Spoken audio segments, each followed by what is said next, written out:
White House. Just hearing that title makes you think you already know this place. The perfect white building. The symbol of freedom and power. The most protected home in America. But what if I told you that behind those bright walls lies a history darker than anything you learned in school? Picture this. A cold night. A single light burning in an empty hallway of the White House. Guards swear they hear footsteps when no one is there. Doors open on their own. And a room that presidents refuse to sleep in still stands locked.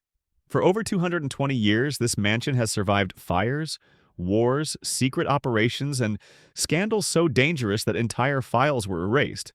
Presidents came here hoping to lead a nation, and ended up fighting shadows that no one ever warned them about.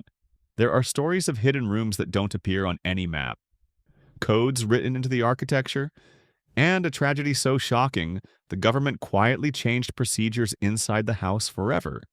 Some say the building itself remembers. Some say it's cursed, and some just don't live long enough to tell what they saw. So the question is, what is the White House hiding? And why have so many people risked everything to keep its darkest secrets buried? Before we begin, if you're drawn to the hidden stories behind America's most iconic symbols, I invite you to subscribe. This channel explores the human side of history, its mysteries, its turning points, and the people who shaped it. Let me know in the comments, which presidential family's story would you like to hear next? Your suggestions inspire the next deep dive. Thank you for watching and for being part of this journey through history. Now let's step into a night that changed everything. August 24th, 1814. Washington, a city barely 20 years old. The British are coming. Not as a distant threat whispered in taverns, but as an advancing army, torches blazing, marching through streets that smell of smoke and panic. The War of 1812 has dragged on for 2 brutal years, and tonight the heart of the young republic will burn. Inside the president's house, Dolly Madison moves with remarkable calm. Her husband, President James Madison, has fled to join American forces attempting to defend the city. The outcome is already clear. The defense has failed. The British will reach the mansion within hours, perhaps minutes. She is alone, essentially, save for a handful of servants and a French doorkeeper named Jean-Pierre Soussat. The building around her represents everything the new nation hoped to become. Elegant, permanent, a symbol of democratic power that could stand alongside the palaces of Europe. Tonight, it will be ash. Dolly makes a decision that will echo through centuries. She will not run empty-handed. Historical accounts suggest she personally supervised the removal of critical items. Silver, important documents, and most famously the full-length portrait of George Washington by Gilbert Stuart, a painting that had hung in the dining room since John Adams first occupied the house. The frame was bolted to the wall. There was no time for careful removal. Soussat reportedly broke the frame. They cut the canvas free, rolled it, carried it into the gathering darkness. Within hours, British troops arrived at the empty mansion. What they found was a house prepared for dinner, tables set, food still warm in the dining room, wine glasses waiting. The soldiers reportedly ate the meal meant for the American president, drank his wine, then set the building ablaze. The flames rose against the night sky, visible for miles. Witnesses described the glow as terrible and magnificent. The sandstone walls imported from quarries in Virginia absorbed the heat. The wooden interior, floors, staircases, furniture, the intricate decorative work that had taken years to install, burned completely. The roof collapsed inward, windows shattered from the heat. What had been the most significant house in America became a hollow shell, its walls blackened, its interior destroyed. By morning, rain began to fall. A summer storm, sudden and violent, doused what remained of the fire. The British withdrew from the city. American forces returned to find their capital in ruins, and the president's house, scorched, gutted, barely standing, became something else entirely. Not just a building, but a symbol of survival. A structure that had endured the worst imaginable destruction and refused to disappear. This is where our story truly begins. The White House, as we know it today, was built twice. Once in hope. Once in defiance. The elegant neoclassical mansion at 1600 Pennsylvania Avenue has witnessed triumph and tragedy, ambition and grief, public glory and private anguish. It has survived fire, reconstruction, near collapse, scandal, and the weight of impossible expectations placed upon every family forced to call it home. Visitors to the White House today encounter a building restored, preserved, maintained as a museum of American history. They see gleaming chandeliers, polished marble, carefully curated rooms that speak to continuity and strength.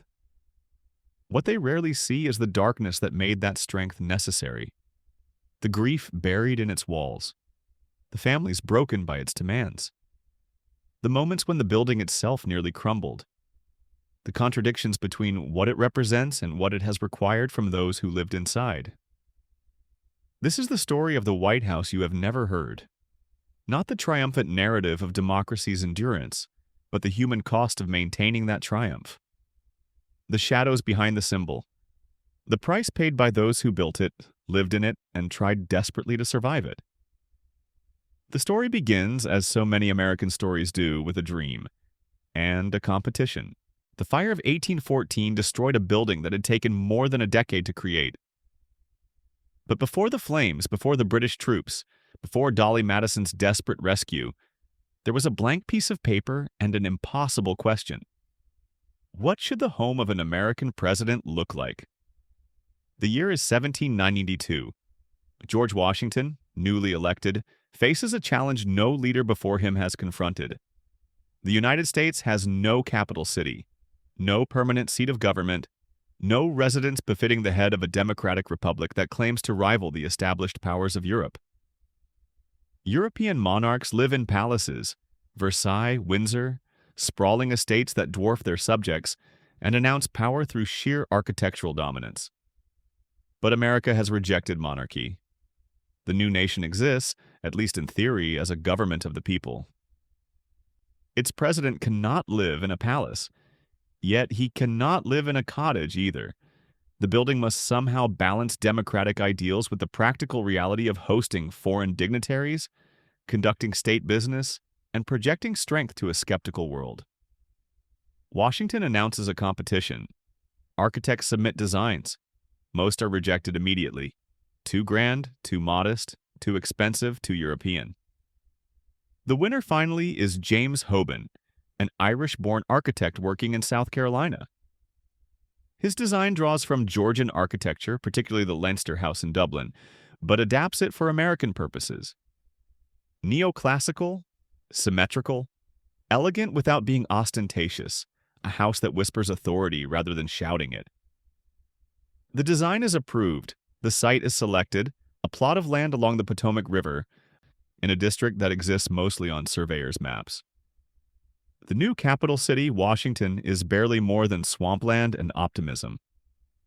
Construction begins in October 1792. The timeline is tight. Washington wants the building completed during his presidency, a symbolic achievement proving that the young nation can follow through on its ambitions. Workers arrive. Sandstone is quarried from Aquia Creek in Virginia. The stone is pale, almost white, with a subtle grain that catches light beautifully. Massive blocks are cut, transported by barge and wagon, then shaped on site by stonemasons whose skill will determine whether the building stands for decades or crumbles within years. The work takes longer than anyone anticipates. Considerably longer. Washington leaves office in 1797 with the building still unfinished. His successor, John Adams, becomes the first president to actually live in the house. Adams and his wife Abigail arrive in November 1800 to find a structure that is technically habitable but far from complete. Only 6 rooms are fully finished. Plaster still dries on some walls. Construction debris litters the grounds. The grand staircase remains unbuilt. Abigail Adams writes letters describing the reality. The house is cold. Impossibly cold. The fireplaces barely heat the massive rooms. There are not enough servants to maintain a building this size. She famously hangs laundry to dry in the East Room, the grandest space in the mansion, because there is nowhere else practical to do it. This is the gap between vision and reality. The president's house was designed to inspire confidence in a nation's future. What it reveals instead are the practical struggles of building something unprecedented with limited resources in a capital city that barely exists. The cost, by the time Adams moves in, has reached approximately 232's 371's, a staggering sum for the era, and still the building remains incomplete. But the symbolism works. Foreign visitors see the pale sandstone facade, the elegant proportions, the neoclassical columns, and recognize ambition. The United States may be young, uncertain, economically fragile, but it has constructed a house that suggests permanence. Architecture as identity, a building that makes a promise about the future even when the present remains chaotic. Thomas Jefferson inherits the unfinished mansion in 1801. He adds his own refinements, elegant touches, improvements to the grounds, adjustments that reflect his particular vision of what American power should look like. Refined but not royal, sophisticated but approachable.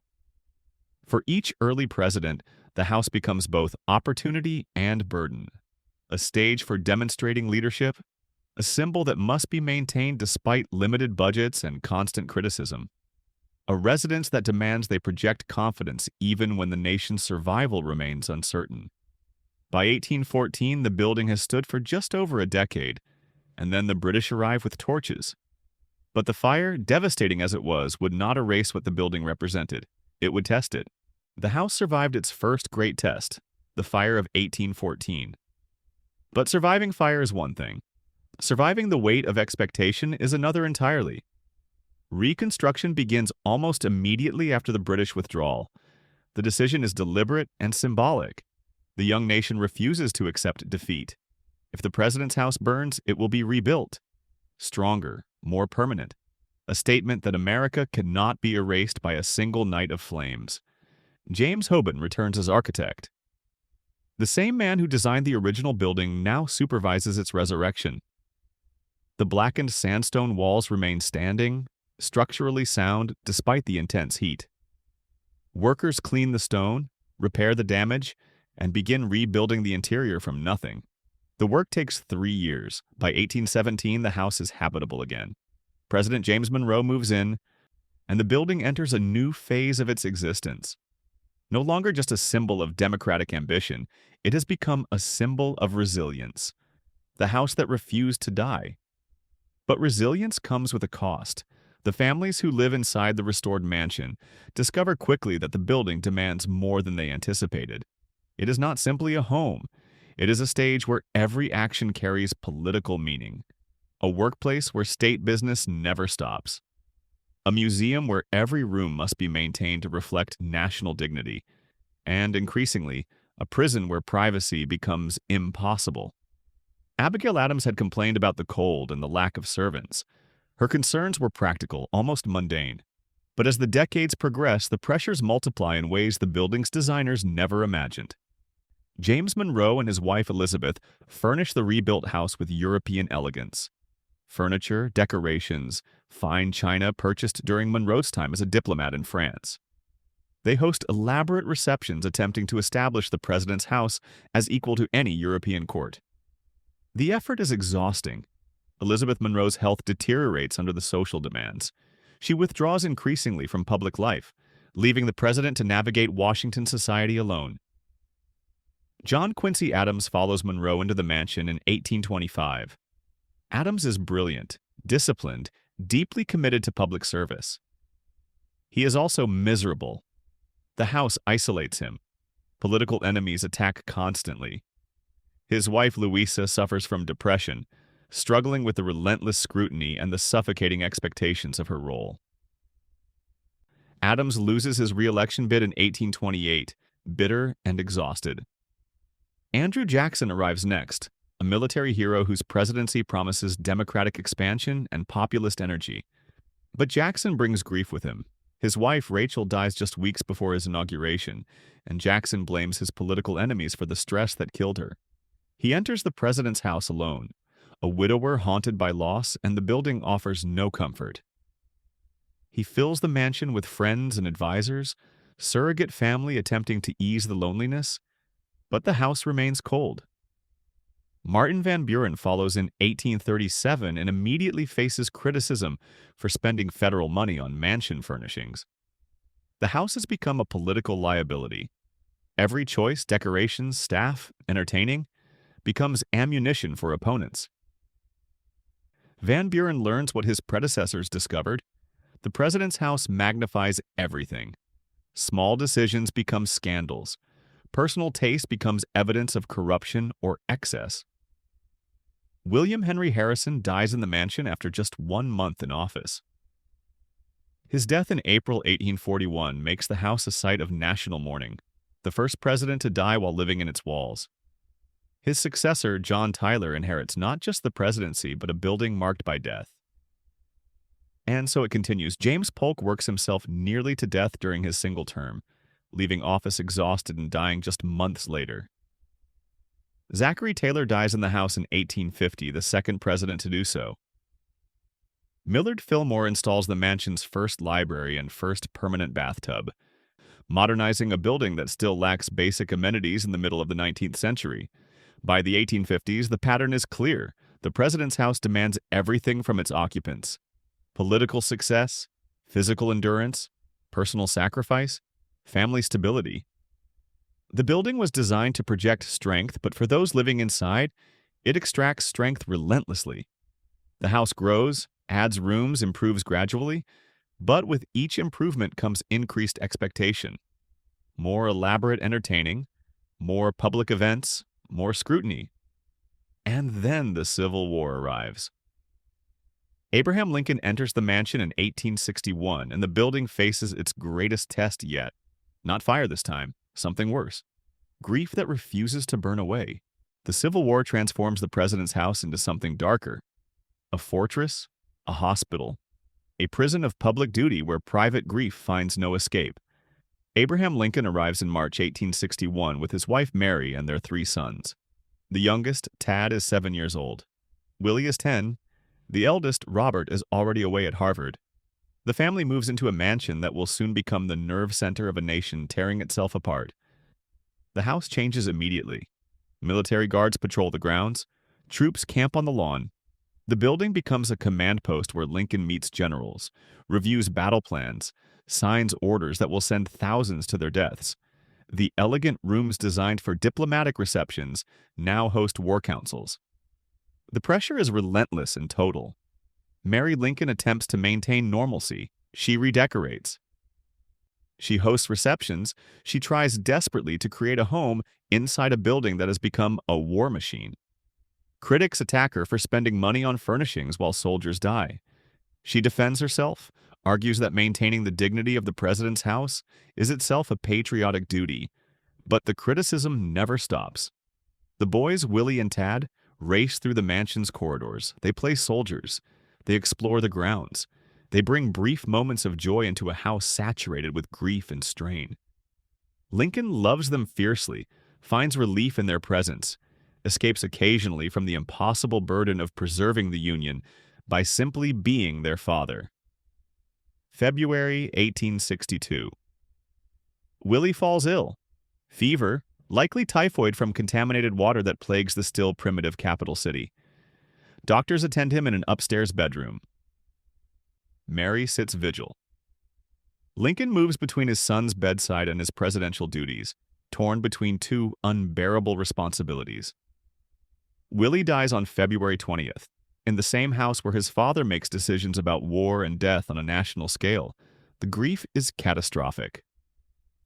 Mary Lincoln collapses. She cannot attend the funeral. She cannot enter Willie's bedroom afterward, cannot bear to see the room where her son died. She remains in her own room for weeks, unable to function, overwhelmed by sorrow that has nowhere to go inside a house where every moment is public and every emotion becomes political. Lincoln buries himself in work. He has no choice. The war continues. Battles are lost and won. Soldiers die by the thousands. He must function as president even as he crumbles as a father. The house offers no space for mourning, no privacy for grief, no separation between the man and the office. Historical accounts suggest Lincoln sometimes locked himself in Willie's room late at night, alone with his sorrow in the only place where he could escape public scrutiny. The president's house, designed to project strength and continuity, becomes a tomb for private pain. Mary never fully recovers. She begins holding seances in the Red Room, attempting to contact Willie's spirit, desperate for any connection to her lost child. Critics call her unstable. Some suggest insanity. What they rarely acknowledge is that the house itself offers no support for a mother's grief, no framework for processing loss while simultaneously performing as First Lady. Tad remains a constant reminder of what the family has lost and what remains. He stays close to his father. Lincoln dotes on him, holds him close, fears losing another son to the house that has already taken one. The war grinds on. Gettysburg, Antietam, Vicksburg, Sherman's March. The nation bleeds while the Lincoln family bleeds inside the mansion that was supposed to shelter them.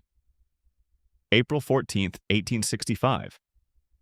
The war is essentially over. Lee has surrendered. The Union will survive.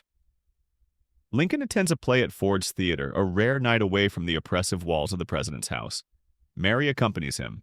They hold hands in their theater box, perhaps the first moment of lightness they have shared since Willie's death. John Wilkes Booth enters the box. Lincoln dies the next morning in a boarding house across from the theater. He never returns to the president's house alive.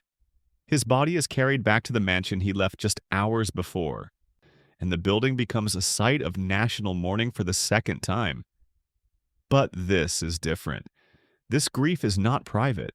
The entire nation pours into the house, files past Lincoln's coffin in the East Room, the same room where Abigail Adams once hung laundry, where Willie's funeral was held 3 years earlier. The house has become what it will remain, a place where personal tragedy and national trauma merge inseparably.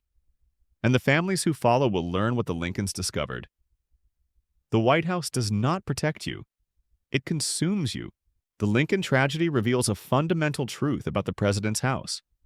It is not one building, but two, the symbol the public sees and the pressure chamber the families experience. As the nation rebuilds after Civil War, the house itself begins to evolve in ways that deepen this contradiction. Andrew Johnson inherits the mansion in chaos. Lincoln's assassination leaves the building shrouded in mourning. Mary Lincoln remains upstairs for weeks, unable or unwilling to leave. Johnson waits, essentially homeless despite being president, until the grieving widow finally departs. He enters a house still marked by death, its walls holding memories of the family that preceded him. Johnson's presidency is turbulent, ending in impeachment. He leaves the mansion bitter, and Ulysses S. Grant arrives in 1869 with military efficiency and a determination to modernize a building that has changed remarkably little since its reconstruction after the fire. The contradictions begin to surface clearly now. Grant installs billiard tables, updates furnishings, hosts elaborate state dinners attempting to restore elegance after years of war and political crisis. But behind the gilded receptions, the house remains primitive by any reasonable standard. No indoor plumbing yet, no central heating, no electricity, though by the 1870s such technology exists in other modern buildings. The president's house lags behind the very progress the nation claims to represent.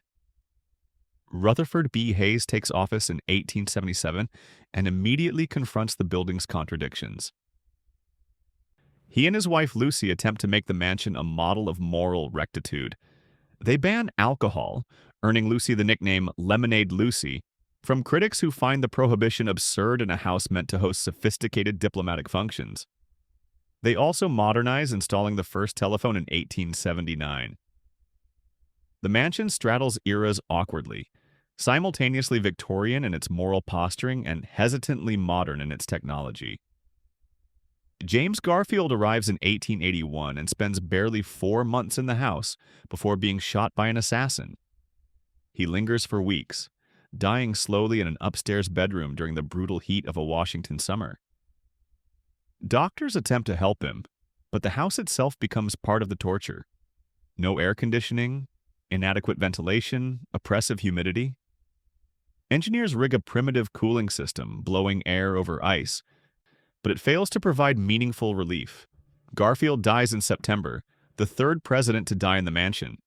and the building's reputation as a place of suffering deepens. Chester Arthur follows and refuses to move into the house until it is thoroughly renovated.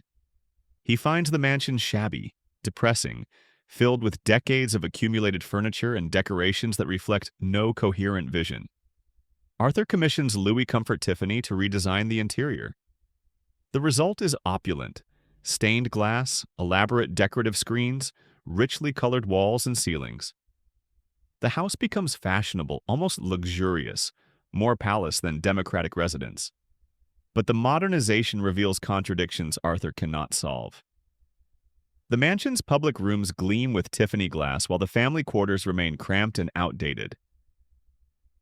State functions grow more elaborate while the staff work in conditions barely improved from decades earlier. The house projects grandeur outward while internally struggling with basic functionality. Grover Cleveland marries in the Blue Room in 1886, the only president to wed in the mansion itself. The marriage brings brief joy, but Cleveland's presidency exposes the house's increasing inadequacy. By the 1890s, the building simply cannot accommodate everything demanded of it. Office space for the growing executive staff, living quarters for the presidential family, public rooms for entertaining. The mansion was designed for a much smaller government, and it shows. Benjamin Harrison finally brings electricity to the house in 1891, though Harrison and his wife are reportedly afraid to touch the switches themselves, fearing electrocution. The mansion enters the modern era reluctantly, skeptically, resistant to change even as change becomes unavoidable. Harrison's wife Caroline dies in the house in 1892, another personal tragedy absorbed by walls that have witnessed too much grief. The East Room, where she lies in state, has now hosted funerals for 2 presidents and multiple first ladies. The house accumulates sorrow like dust in its corners. William McKinley arrives in 1897 and his wife Ida suffers from severe epilepsy. McKinley adapts his presidency to her needs, keeping her close during public events, breaking protocol to sit beside her at state dinners in case she has a seizure. The house offers no privacy for her condition, no escape from public scrutiny. Every dinner, every reception becomes an exercise in vigilance and fear. By 1900, the contradictions have become impossible to ignore. The president's house is too small, too outdated, too burdened by competing demands. It projects American power to the world while internally straining under pressures its designers never anticipated. Something has to change, and Theodore Roosevelt, arriving with his enormous family and boundless energy in 1901, will force that change whether the house is ready or not. Theodore Roosevelt storms into the president's house in September 1901 after McKinley's assassination, and the building immediately feels too small for him. At 42, he is the youngest president in American history. He arrives with his wife Edith and 6 children, who treat the mansion like a playground and a battleground simultaneously. The Roosevelt children roller skate through the East Room. They slide down banisters. They smuggle a pony upstairs in the elevator to cheer up a sick sibling. Roosevelt himself boxes in a ground floor room, hosts wrestling matches, and conducts the presidency with an energy that threatens to shake the aging mansion from its foundations. But Roosevelt recognizes what his predecessors could not solve. The building has become dysfunctional. The president's family lives on the second floor while executive staff work in offices directly below, sharing the same structure with no separation between governance and domestic life. Important meetings happen in rooms where children are trying to sleep overhead. The arrangement is absurd, unsustainable, and Roosevelt acts decisively. In 1902, he authorizes a massive renovation and expansion. The architectural firm McKim, Mead and White undertakes the project, and for the first time since the British burned the house in 1814, the building undergoes fundamental transformation. The West Wing is constructed, separate from the main residence, providing dedicated office space for the president and his staff. The main house is restored to emphasize its neoclassical roots, stripping away much of the Victorian excess added by previous occupants. The name changes too. Officially, formally, the building becomes the White House. No longer the president's house or the executive mansion, but the name Americans have used informally for decades, now made official. Roosevelt's renovation solves practical problems, but it also reveals something deeper about American power at the turn of the century. The United States is expanding globally, acquiring territories, building a navy, asserting influence in ways that would have seemed impossible just decades earlier. The White House renovation mirrors this expansion. The building grows to match the nation's ambitions. Yet the personal strain remains. William Howard Taft follows Roosevelt in 1909, a man physically and temperamentally different from his predecessor. Taft is massive, over 300 pounds, and the White House accommodates him awkwardly. A custom bathtub is installed after Taft reportedly becomes stuck in the existing one. The story may be exaggerated, but it reflects a truth. The house still struggles to adapt to individual human needs even after renovation. Taft's wife Nellie suffers a severe stroke just weeks into his presidency. She loses her ability to speak, and Taft must govern while caring for a wife who can barely communicate. The White House offers no respite. Every day he moves between presidential duties and personal anguish, the two bleeding together in a building that refuses to separate them. Woodrow Wilson arrives in 1913, an academic-turned-politician, and he brings his wife Ellen and 3 daughters. Ellen Wilson takes up social causes, working to improve housing conditions for black families in Washington's alleys. She brings attention to injustices largely ignored by previous administrations. But the work exhausts her, and by 1914 she is ill. Bright's disease, a kidney condition for which medicine offers no cure. Ellen Wilson dies in the White House on August 6, 1914, the same month World War I begins in Europe. Wilson is devastated. He wanders the mansion's corridors at night, unable to sleep, unable to function. The house that Ellen worked to make more humane becomes the site of his deepest grief. He remarries in 1915 to Edith Bowling Galt, a widow who provides companionship and support as Wilson navigates America's entry into the war. But when Wilson suffers a massive stroke in 1919, Edith essentially runs the presidency from the White House, screening visitors, controlling access, making decisions in Wilson's name. The arrangement is unprecedented and controversial, but it happens inside the mansion's walls where the public cannot see clearly what is occurring. The House hides presidential incapacity just as it hides presidential grief. Warren Harding moves in next in 1921 and dies in the White House in 1923 under circumstances that remain partially mysterious. Heart attack officially, though rumors of poisoning circulate. His presidency is marked by scandal, his administration riddled with corruption, and the White House itself becomes associated with backroom deals and moral compromise. Calvin Coolidge inherits the mess and brings quiet dignity but also carries grief. His son, 16-year-old Calvin Jr., develops a blister while playing tennis on the White House grounds. The blister becomes infected. In an era before antibiotics, the infection spreads. The boy dies of septicemia in July 1924, in the same building where Lincoln lost Willie. Coolidge never recovers emotionally. He finishes his term mechanically, performing duties without joy, haunted by a death that seems preventable and therefore unbearable. The pattern is unmistakable now.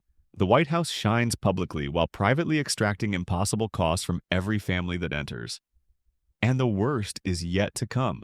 Calvin Coolidge leaves the White House in 1929, emotionally hollowed, but physically intact. The building itself, however, is dying from the inside. For more than a century, the mansion has endured fire, expansion, constant use, and the weight of history. By the time Harry Truman moves in after Franklin Roosevelt's death in 1945, the structure is approaching catastrophic failure. Herbert Hoover occupies the White House through the Great Depression from 1929 to 1933. The building becomes a symbol of disconnect. Elegant receptions continue inside while breadlines form outside. Hoover works tirelessly, but the mansion itself amplifies his isolation. The public sees only the grand facade while the president struggles inside walls that seem to mock the nation's suffering. Franklin Roosevelt follows and transforms the building through sheer duration. 12 years, longer than any president before or since. Roosevelt's paralysis means the mansion must adapt in ways never considered. Ramps are installed. Elevators become essential. The building bends reluctantly to accommodate a wheelchair, revealing how rigid its design has always been. Roosevelt dies in the house on April 12, 1945, collapsing in the residence after returning from Warm Springs, Georgia. Harry Truman, vice president for barely 3 months, suddenly becomes president. He inherits not just a nation at war, but a building that has been pushed beyond its limits. Truman and his wife Bess move into the family quarters and immediately notice problems. Floors sag noticeably. When Bess plays the piano, the chandelier in the room below sways. Truman's bathtub is sinking into the floor. Plaster falls from ceilings. Doors stick in frames that have shifted. Strange creaking sounds echo through the building at night. Engineers are called to investigate. What they discover is terrifying. The White House is structurally unsound, dangerously so.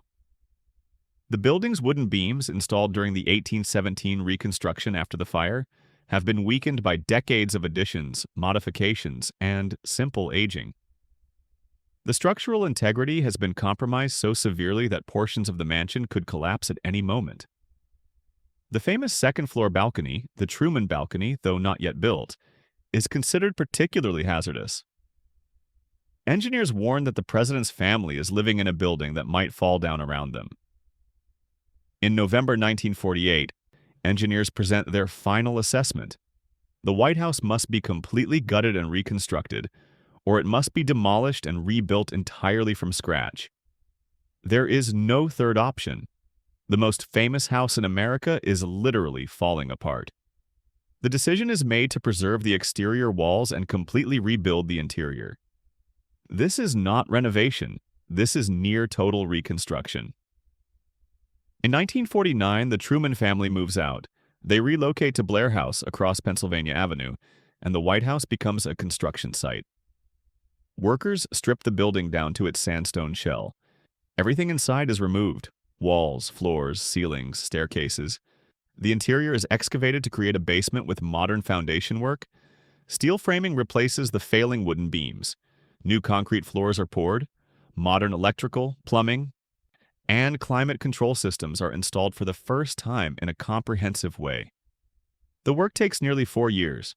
During this time, the White House exists as a hollow symbol. The exterior appears unchanged. Tourists photograph the familiar facade, unaware that behind those walls is an empty shell, a construction zone where workers labor to save a building that America cannot afford to lose. The cost reaches $5.7 million, a staggering sum for the era. Critics question whether the expense is justified. Why not simply build a new residence? Why preserve a structure that has proven so inadequate? The answer is symbolic, not practical. The White House cannot be replaced because it represents continuity. Every president since John Adams has lived in this building, at this address. To abandon it would suggest that American democracy is not permanent, that the institutions can be discarded when they become difficult to maintain. And so the work continues. Workers discover artifacts during the demolition, items lost or hidden over decades. Letters, fragments of furniture, remnants of previous lives lived inside these walls. The house gives up its secrets reluctantly, revealing layers of history buried in its bones. By 1952, the reconstruction is complete. The Truman family returns to a building that looks identical from the outside but is entirely new within. Modern, fireproof, structurally sound, at least for the foreseeable future. Truman walks through rooms that feel simultaneously familiar and alien. The layout is similar, but everything is new. Fresh plaster, clean paint, no creaking floors or sagging ceilings. The White House has been saved, preserved for future generations. But the near collapse reveals an uncomfortable truth. The building survived not through inherent strength, but through constant, expensive, exhausting effort. The symbol stands only because people refuse to let it fall. And the question lingers: what else is hidden inside the walls? The Truman reconstruction saves the White House from physical collapse, but it also exposes something the public rarely considers. Behind the elegant rooms where presidents greet ambassadors and sign legislation, There exists an entirely different world: tunnels, service corridors, hidden staircases, and spaces where those who maintain the symbol live their own invisible lives. The White House has always been two buildings occupying the same address. The public sees one version: polished marble, gleaming chandeliers, carefully curated historical rooms. But another version exists simultaneously, hidden from view. Service corridors run behind the grand halls. Underground tunnels connect the main residence to the east and west wings. Secret staircases allow staff to move through the building without being seen by guests or family members. This architectural divide reflects a social one. Since the building's construction, a permanent staff has maintained the White House: cooks, housekeepers, doormen, ushers, gardeners, engineers. These individuals spend more time in the building than any presidential family. They witness history from angles the public never sees. They know which presidents were kind and which were cruel. They observe private moments of grief, anger, tenderness, despair. They are essential to the building's function, yet their names rarely appear in history books. During the original construction and the 1817 reconstruction, enslaved workers labored alongside paid craftsmen. This historical fact is neither sensationalized nor ignored, but understood as reality.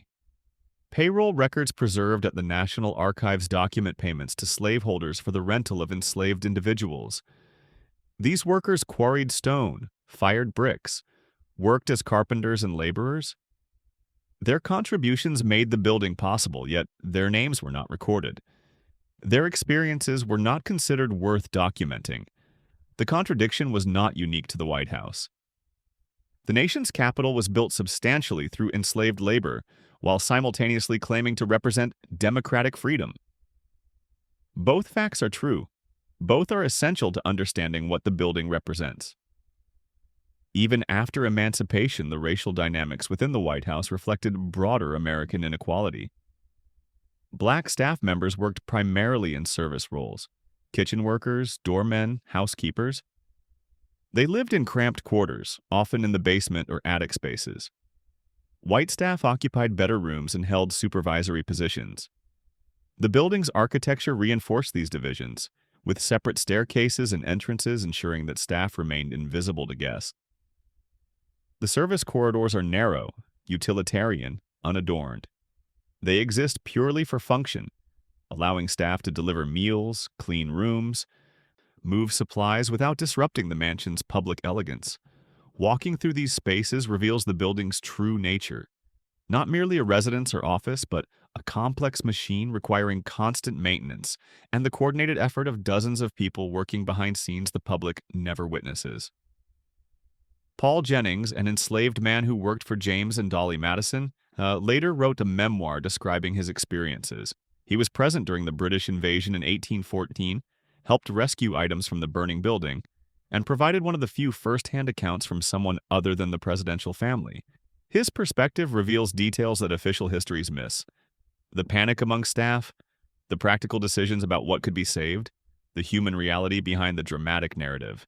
Decades later, during the Truman Reconstruction, workers discovered more hidden elements: a false wall concealing a forgotten storage room, a bricked-up doorway leading nowhere, sections of the original building preserved accidentally when later renovations built around rather than through them.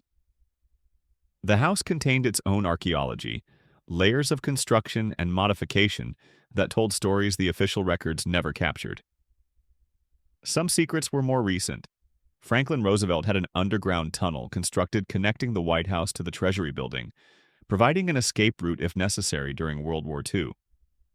The tunnel's existence remained classified for years. Bunkers were built during the Cold War, hidden beneath the building, designed to protect the president during nuclear attack. These spaces exist outside the public understanding of what the White House contains. The staff quarters tell their own story of gradual improvement and persistent inequality. Conditions that would have been unacceptable in any modern workplace were standard in the White House well into the 20th century. Small rooms, shared bathrooms, limited privacy, long hours with minimal time off. The building demanded enormous labor from those maintaining it, while offering little in return beyond steady employment and proximity to power. Lillian Rogers Parks, a seamstress who worked in the White House for 30 years starting in the 1920s, later wrote about her experiences. She described kindnesses from some first ladies and casual cruelty from others. She witnessed presidential children growing up. She saw presidents in private moments of weakness and strength. Her account reveals the White House as a workplace, not a monument. A place where ordinary people performed extraordinary labor to maintain an illusion of effortless elegance. The building's secrets are not limited to physical spaces or forgotten histories. They include the emotional labor required from everyone inside. The staff who must remain neutral regardless of political beliefs. The Secret Service agents who see everything and say nothing. The families forced to live inside a fishbowl while pretending privacy exists. The White House functions only because people agree to inhabit its contradictions. Betty Ford's candor opens a door the White House has kept sealed for nearly 2 centuries. She reveals what previous families endured in silence, the crushing weight of living inside a symbol that demands inhuman perfection. But her honesty cannot stop the momentum building toward the building's darkest modern era. Jimmy Carter enters the White House in 1977, promising to restore moral authority after Watergate. He is humble, almost aggressively so. He carries his own luggage. He wears cardigan sweaters during televised addresses. He installs solar panels on the roof, attempting to make the mansion a model of energy conservation and environmental responsibility. But humility does not translate easily to presidential power, and the White House becomes a stage for perceived weakness. The Iran hostage crisis dominates Carter's final year. 444 days, American diplomats held captive while the president appears powerless. Protesters gather outside the White House gates. The building that once projected American strength now seems to embody impotence. Carter's wife, Rosalind, works as a genuine policy partner, attending cabinet meetings and championing mental health initiatives. Their partnership is real, effective, and the public largely dismisses it. The White House amplifies certain narratives while suppressing others, and the narrative during the Carter years becomes one of failure and malaise, regardless of actual accomplishments. The mansion strips away Carter's dignity methodically. By 1980, he is exhausted, defeated, and the building offers no protection. Ronald Reagan defeats him decisively, and Carter leaves the White House diminished in ways that extend beyond electoral loss. The building has judged him inadequate. Reagan arrives in 1981 and immediately begins restoring the mansion's grandeur. After Carter's austerity, Reagan wants elegance, formality, a return to the symbolic weight the White House is supposed to carry. New china is commissioned, drawing criticism for its expense. State dinners become more elaborate. The building shines again. But just 69 days into Reagan's presidency, John Hinckley Jr. shoots him outside the Washington Hilton. Reagan nearly dies. He is rushed to the hospital, not the White House, and undergoes emergency surgery to remove a bullet from his lung. When he returns to the mansion weeks later, he is weakened, older, diminished, despite his efforts to project vigor. The assassination attempt transforms Reagan's relationship with the building. The White House becomes both sanctuary and prison. Security intensifies. Movement becomes restricted. The president who promised renewal finds himself increasingly confined by the very symbol he sought to restore. Nancy Reagan responds to the trauma by exerting control wherever possible. She manages the president's schedule obsessively. She consults astrologers to determine safe dates for travel and events, a fact that emerges only later and subjects her to ridicule. Her behavior is protection disguised as superstition, an attempt to prevent another brush with death inside a building that has witnessed so much violence. The Iran-Contra scandal breaks in 1986, revealing that Reagan's administration has been secretly selling arms to Iran and using the proceeds to fund Nicaraguan rebels in violation of congressional prohibitions. The White House becomes once again a site of scandal and deception. Reagan claims ignorance of the operations conducted by his own staff, but the damage is done. The building that he polished and restored now reflects a tarnished presidency. George H.W. Bush follows in 1989, inheriting both the White House and Reagan's complicated legacy. Bush is competent, experienced, deeply knowledgeable about foreign policy. But competence does not inspire, and the White House under Bush feels managerial rather than visionary. The Cold War ends during his term. The Berlin Wall falls, the Soviet Union collapses. But Bush receives little credit.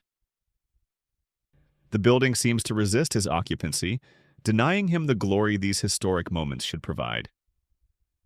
The 1992 recession destroys Bush's re-election chances. The public perceives him as out of touch, disconnected from ordinary struggles. The White House, that symbol of power and privilege, becomes evidence against him. He loses to Bill Clinton, a younger candidate who promises change and connection. Clinton enters the mansion in 1993 with his wife Hillary and daughter Chelsea. The family brings energy and ambition. Hillary takes an office in the West Wing, unprecedented for a First Lady, and leads healthcare reform efforts. The White House becomes a site of policy innovation and cultural war simultaneously. But the scandals begin almost immediately. Whitewater? Travelgate. The suicide of Deputy White House counsel Vince Foster in 1993, a death that occurs outside the mansion but casts shadow over it. The building seems to attract controversy, to generate crisis regardless of the occupants' intentions. The Monica Lewinsky scandal breaks in 1998, and the White House becomes synonymous with personal betrayal and public humiliation. Clinton's impeachment hearings dominate the news. The building where Lincoln preserved the Union and Roosevelt defeated fascism now hosts testimony about sexual misconduct and perjury. The mansion's symbolic weight has become unbearable. The building designed to represent democratic ideals has become a stage for their corruption. And the darkness is not metaphorical anymore. It is literal, inescapable, and suffocating. The White House has reached its nadir, not through fire or structural collapse, but through the accumulated weight of contradictions it can no longer contain. The Clinton impeachment ends with acquittal in February 1999, but the damage lingers. The White House feels tainted, its dignity compromised by scandal that no amount of restoration can repair. The building enters the new millennium not with optimism but with exhaustion, a symbol that has survived 2 centuries but seems increasingly unsure of what it represents. Clinton finishes his term in 2001, departing the mansion under a cloud of controversy. Last-minute pardons draw criticism. The transition is tense, marked by reports of minor vandalism by departing staff, removed keyboard letters, crude messages left in offices. The stories are likely exaggerated, but they reflect a deeper truth. The White House has become a battlefield where opposing sides treat each other as enemies rather than temporary stewards of a shared institution. George W. Bush arrives with promises to restore dignity and bipartisanship. He is the son of a former president, familiar with the building and its demands. His wife, Laura, is a former librarian who brings quiet grace and a passion for literacy and education. They settle into the residence with their twin daughters, attempting to create normalcy inside walls that have forgotten what normal means. For 8 months, the Bush White House operates in relative calm. Then September 11, 2001 transforms everything. The terrorist attacks on the World Trade Center and Pentagon send the White House into lockdown. Bush is away from Washington when the planes hit. Secret Service evacuates staff from the building, fearing it might be a target. Vice President Cheney is rushed to an underground bunker. The mansion becomes a fortress again, surrounded by barriers, guarded by sharpshooters on the roof, cut off from the city around it. When Bush returns that evening, he enters a building that has fundamentally changed. The White House is no longer merely symbolic. It is a command center for a nation at war, a target that must be defended, a bunker where decisions about life and death will be made with consequences stretching across decades. The years that follow are dominated by Afghanistan and Iraq. The mansion hosts war councils in the Situation Room. Bush makes decisions about troop deployments and military strategy from offices where previous presidents made decisions about policy and legislation. The building's purpose shifts, and the psychological weight intensifies accordingly. Laura Bush works to maintain the White House as a cultural space, hosting events, supporting the arts, continuing the restoration and preservation work that previous First Ladies began. Her efforts provide counterbalance to the war dominating her husband's presidency, but they cannot eliminate the darkness. The Iraq War becomes increasingly unpopular. Protests resume outside the White House gates. Cindy Sheehan, whose son was killed in Iraq, camps outside the mansion's perimeter demanding to meet with Bush. The building once again becomes a symbol of disconnect. A president making decisions inside while citizens opposed to those decisions gather outside, unable to reach him. Hurricane Katrina strikes in August 2005, and the administration's response is widely seen as inadequate. Images of suffering in New Orleans juxtaposed with images of Bush remaining at the White House or vacationing in Crawford, Texas. The mansion becomes visual evidence of failure, a president comfortable inside while citizens drown. The 2008 financial crisis brings new catastrophe. The economy collapses in ways not seen since the Great Depression. Bush spends his final months in office managing bailouts and emergency measures, attempting to prevent complete economic collapse. The White House, that symbol of stability and power, presides over chaos it seems unable to control. Bush leaves in January 2009, his presidency defined by crisis and controversy. The building he exits feels heavier than the one he entered 8 years earlier. Barack Obama arrives as the first black president, a historic moment that briefly lightens the White House's symbolic weight. His election represents progress impossible to imagine when enslaved workers helped build the mansion 2 centuries earlier. The symbolism is powerful, redemptive in ways that transcend policy or politics, but symbolism cannot protect against the building's relentless demands. Obama inherits 2 wars, an economic crisis, and a political environment increasingly hostile to compromise. His wife, Michelle, and daughters Malia and Sasha move into a building where every action is scrutinized, every choice dissected. Michelle Obama speaks later about the pressure of being the first black First Lady, the consciousness of representing something larger than herself, the awareness that mistakes will be magnified, that perfection is expected in ways it never was for her predecessors.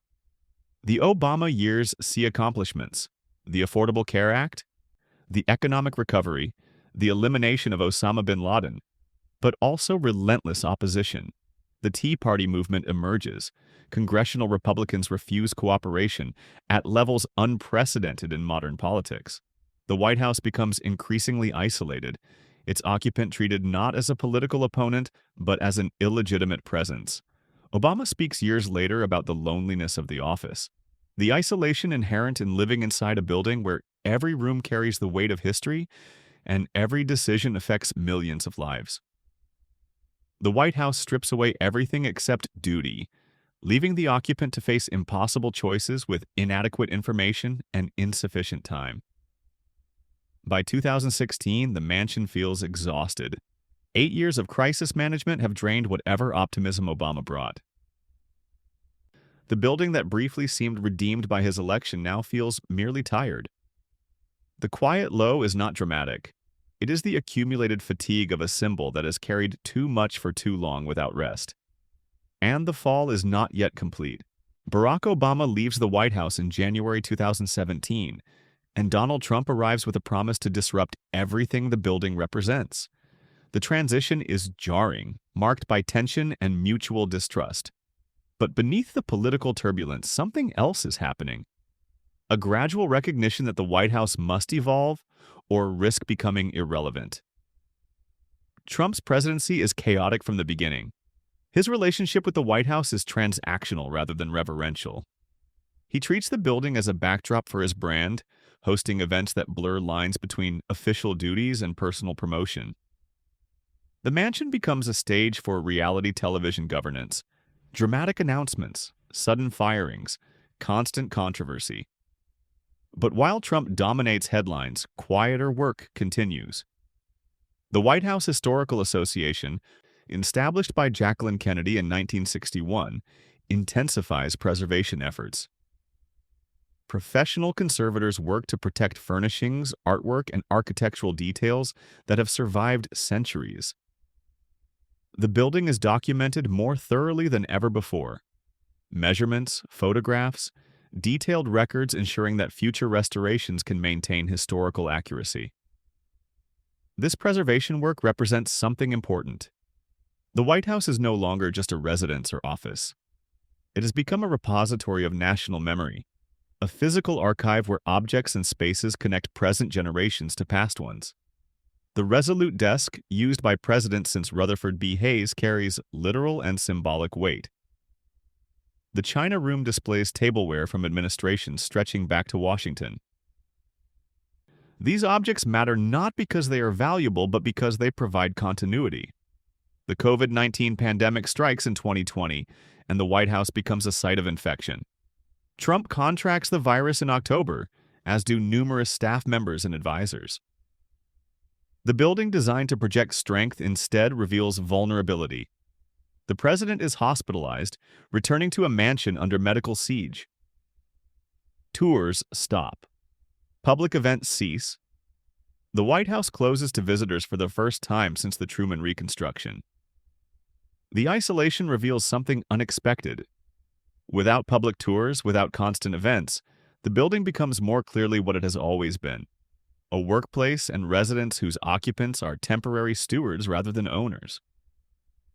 The White House belongs not to any president but to the institution itself and, by extension, to the American people. Trump loses the 2020 election and refuses to concede gracefully. The transition is hostile, culminating in the January 6, 2021 attack on the Capitol. The White House itself is not breached, but the proximity of violence makes clear how fragile the symbols of democracy actually are. Buildings do not protect institutions. People do, through conscious choice and continued commitment. Joe Biden enters the White House in January 2021, the oldest president to assume office. He and his wife Jill arrive at a building still marked by pandemic restrictions and political division. But Biden brings institutional memory. He spent 8 years as Obama's vice president, familiar with the mansion's rhythms and demands. He treats the White House with respect, understanding that he is temporary while the building is permanent. The Biden administration continues restoration work that transcends individual presidencies. Professional historians research the contributions of enslaved workers, free black laborers, and immigrant craftsmen who built and maintained the mansion across centuries. Their names are documented. Their stories are told. The White House Historical Association publishes research that complicates the simple narratives, acknowledging that the building's beauty rests on labor that was often coerced, poorly compensated, or completely unrecognized. This historical reckoning represents growth. The White House has always contained contradictions: democratic ideals and enslaved labor, public accessibility and private exclusion, symbolic power and human vulnerability. But acknowledging those contradictions is different from hiding them. The building becomes more honest, more complete, when its full history is visible. Preservation efforts expand beyond objects to include intangible heritage. Oral histories are recorded from staff members who have worked in the building across multiple administrations. Ushers, chefs, curators, maintenance workers, their perspectives provide context that official records miss. They describe how different families treated staff, how the building functions behind the ceremonial facade, what it means to maintain a symbol that millions of people invest with meaning. The White House is being reimagined not as a monument frozen in time, but as a living institution that evolves while maintaining connection to its past. Modern technology is integrated carefully: security systems, communications infrastructure, climate control, without destroying historical integrity. The building becomes simultaneously more accessible and better protected. Public tours resume gradually after the pandemic, and visitor experience is redesigned to provide deeper engagement. Self-guided tours are replaced with more interpretive programming. Exhibits explain not just what objects are, but why they matter. The building's architecture is contextualized within broader American history. The rise is not dramatic. It is the patient, methodical work of people who understand that symbols survive through maintenance adaptation, and honest engagement with complexity. The White House is learning finally to be what it always claimed to be, a house that belongs to everyone, even those it once excluded. The preservation work and historical reckoning transform how Americans understand the White House. What was once primarily a symbol of presidential power becomes something more complex and more meaningful, a building that reflects the full breadth of American experience, not just its triumphant moments. The shift accelerates as technology makes the White House more accessible than ever before. Virtual tours allow millions who will never visit Washington to explore the mansion's rooms in detail. Online archives provide access to historical documents, photographs, architectural drawings. Social media brings behind-the-scenes glimpses that previous generations never saw. The building becomes less mysterious, more human. This democratization of access reveals stories that official histories overlooked. Researchers discover correspondence from staff members describing daily life in the mansion during the Civil War. Photographs emerge showing servants, gardeners, and maintenance workers whose labor kept the building functioning. Architectural records document modifications made to accommodate presidents with disabilities, revealing how the mansion has quietly adapted to human needs despite its rigid public image. The White House Visitor Center, located nearby, expands its exhibits to tell these broader stories. Displays acknowledge the enslaved workers who labored on the original construction. Interactive elements explain how the building's layout reflects class and racial hierarchies that persisted long after slavery ended. Educational programs for school children emphasize that the White House belongs to them, not to any temporary occupant. This reframing matters deeply. For generations, the White House represented exclusion as much as inclusion. Black Americans, indigenous peoples, immigrants, women, working-class families, they were not reflected in the building's public image. They did not see themselves in the mansion's carefully curated history. But as the full story emerges, the White House becomes a more complicated symbol, one that acknowledges failure alongside achievement. The National Park Service, which manages White House tours, works with historians and community organizations to ensure diverse perspectives are represented. Tours now mention not just presidents and their families, but also the people who maintain the building. Mary Dines, a cook who worked in the mansion during the Johnson administration. Preston Bruce, a White House butler who served from Eisenhower through Nixon. James Hemings, an enslaved chef who worked for Thomas Jefferson before the White House existed, but whose culinary influence shaped state dinners for decades. The building itself becomes a teaching tool. Architectural features that once seemed merely decorative now reveal historical context. The servants' stairways demonstrate the spatial separation built into the mansion's design. The basement rooms where staff once lived show the conditions accepted as normal. The contrast between public grandeur and private austerity becomes visible, instructive. Modern presidents increasingly emphasize the White House as a public resource rather than private privilege. State dinners honor not just foreign dignitaries but also American cultural figures, artists, scientists, educators, activists. The building hosts events celebrating achievements that extend beyond politics and military power. The mansion's identity expands, community groups gain increased access. Local students perform on the South Lawn. Artists exhibit work in the public rooms. The building becomes a platform for voices historically excluded from its halls. This inclusion is imperfect, limited by security concerns and logistical constraints, but it represents directional change. The White House grounds, too, become more accessible. The annual Easter egg roll continues as a tradition dating to the Hayes administration, but it expands to welcome more diverse families. The garden tours showcase Michelle Obama's kitchen garden, planted to promote healthy eating and maintained by subsequent first ladies.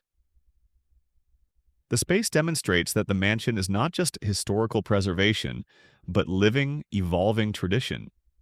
International visitors see the White House as representing American democracy, both its promise and its contradictions.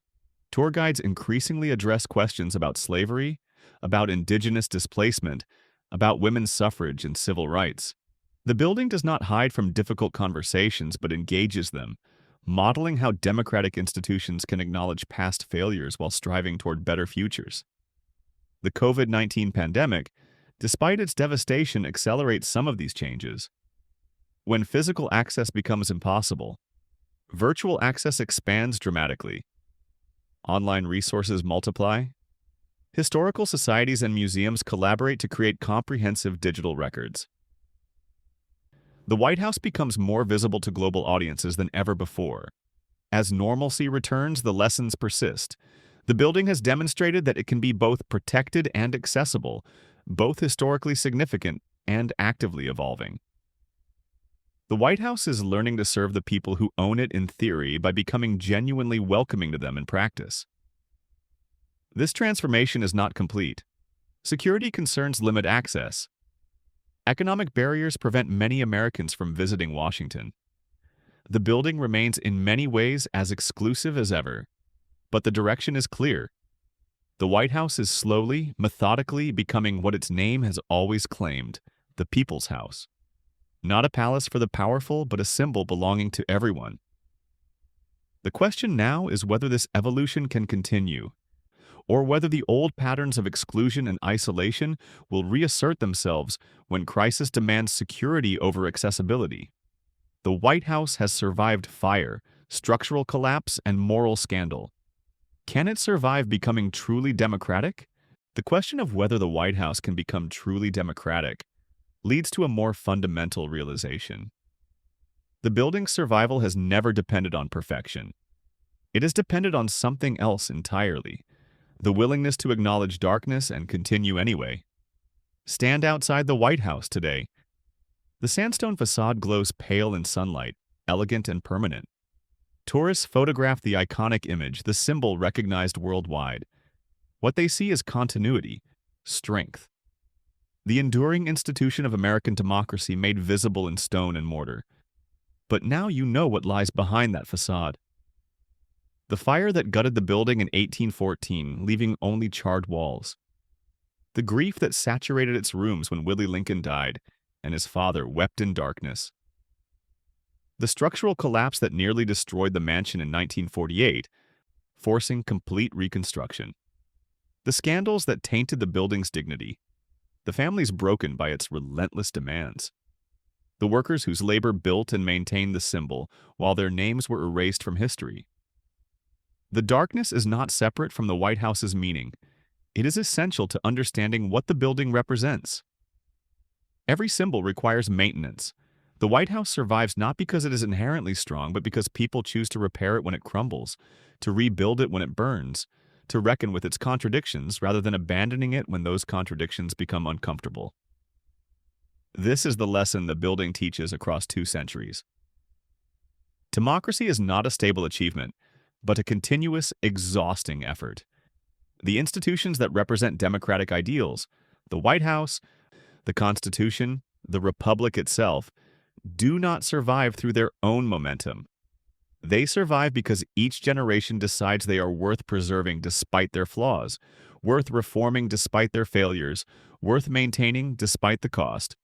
The White House has witnessed every failure of American democracy: slavery and its legacies, indigenous displacement, gender inequality, economic exploitation, political corruption, violence and war. The building has absorbed these realities into its walls, and it stands anyway, not as evidence that those failures do not matter, but as proof that acknowledgement and continuation are both possible. This is why the dark side matters. If the White House were actually perfect, if it represented only triumph and glory, it would be irrelevant to ordinary human experience. No family is perfect. No institution is perfect. No nation is perfect. The mansion's power as a symbol comes precisely from its imperfection, from the fact that it has survived everything that tried to destroy it, including its own contradictions. The families who lived inside and were broken by its demands, they are part of the story. The workers whose labor made the building possible but whose names were not recorded, they are part of the story.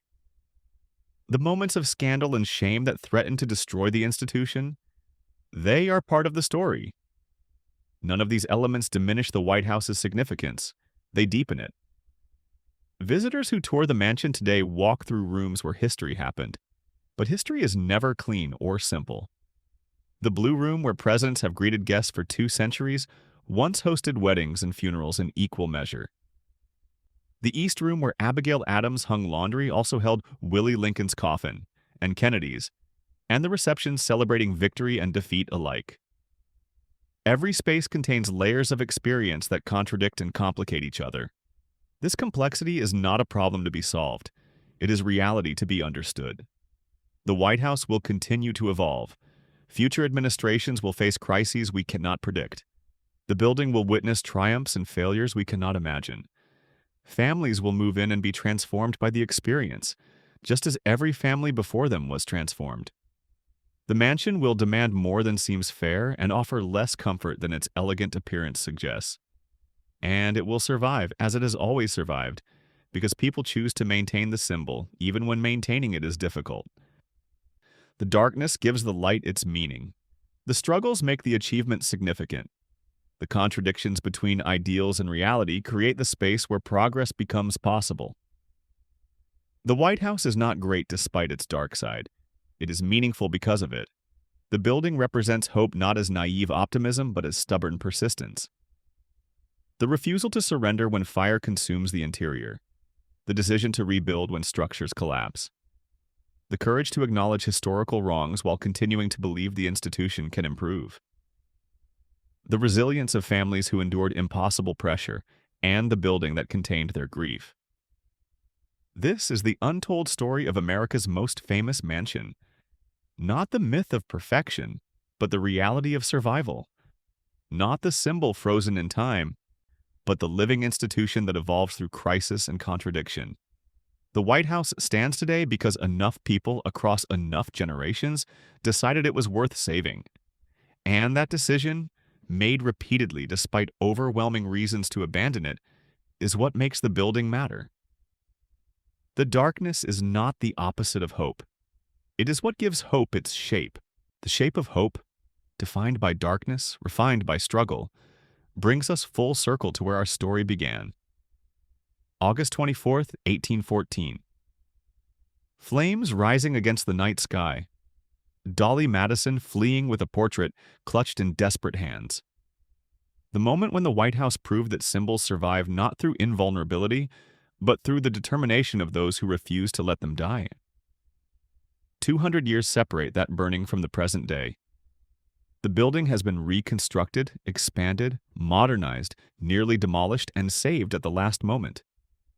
It has witnessed 17 presidents die, some in office, some after leaving, all of them marked permanently by their time inside its walls. It has absorbed the grief of families who lost children within its rooms. It has sheltered the machinery of war and the negotiations of peace.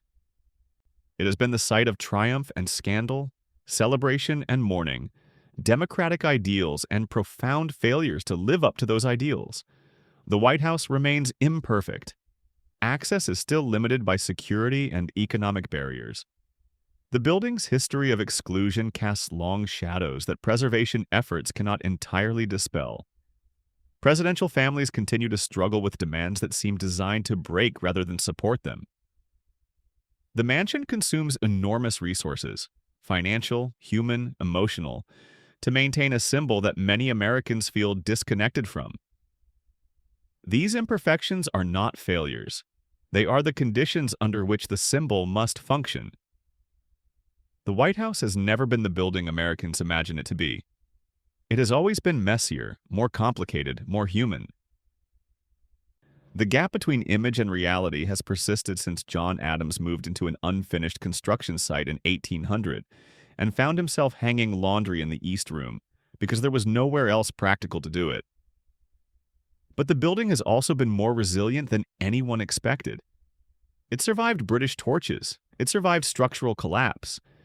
It survived the deaths of presidents and the scandals that destroyed presidencies. It survived because people, architects and engineers, workers and staff, families and preservationists, chose to invest effort in maintaining something larger than themselves.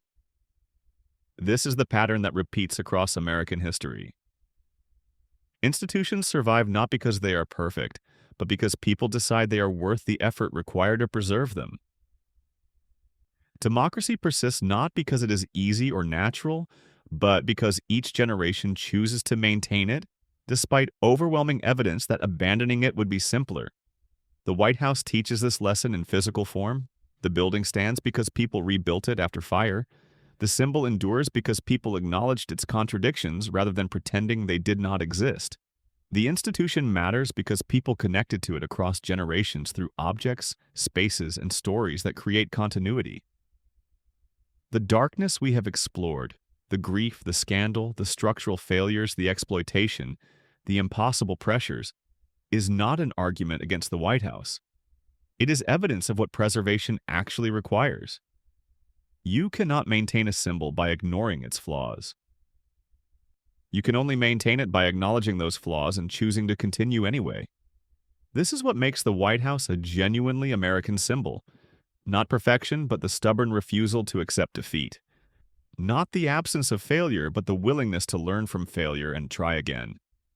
Not invulnerability, but resilience built through repeated reconstruction. The famous mansion at 1600 Pennsylvania Avenue will continue to evolve. Future presidents will face crises that test the building and the institution it represents. The mansion will adapt, as it has always adapted, through necessity and innovation, and the accumulated wisdom of everyone who has worked to preserve it. The story does not end. It cannot end, because the White House is not a finished monument, but a living institution that must be maintained actively, continuously, by people who understand that symbols require work. What remains is the lesson the building teaches through its survival. Hope is not the belief that everything will be perfect. Hope is the decision to rebuild after fire, to repair what crumbles, to acknowledge what was wrong and work to make it better. To recognize that the symbol matters not because it is flawless, but because it represents the possibility of improvement, the capacity to survive catastrophe and emerge changed but intact. The White House endures not despite its dark side, but because people have confronted that darkness honestly and chosen preservation over abandonment. The building stands because we decide repeatedly that it should. And in that decision, made imperfectly with full knowledge of cost and contradiction, lies the real meaning of the symbol. The White House survives everything that tries to destroy it because survival, in the end, is a choice. A choice made visible in sandstone and mortar, in restored rooms and preserved artifacts, in the continuous effort to maintain a symbol that reflects not what we are, but what we might become. This is the untold story. Not glory without shadow, but light defined by darkness. Not perfection achieved, but resilience earned through struggle. The White House stands, imperfect, essential, enduring, and the choice to preserve it begins again tomorrow.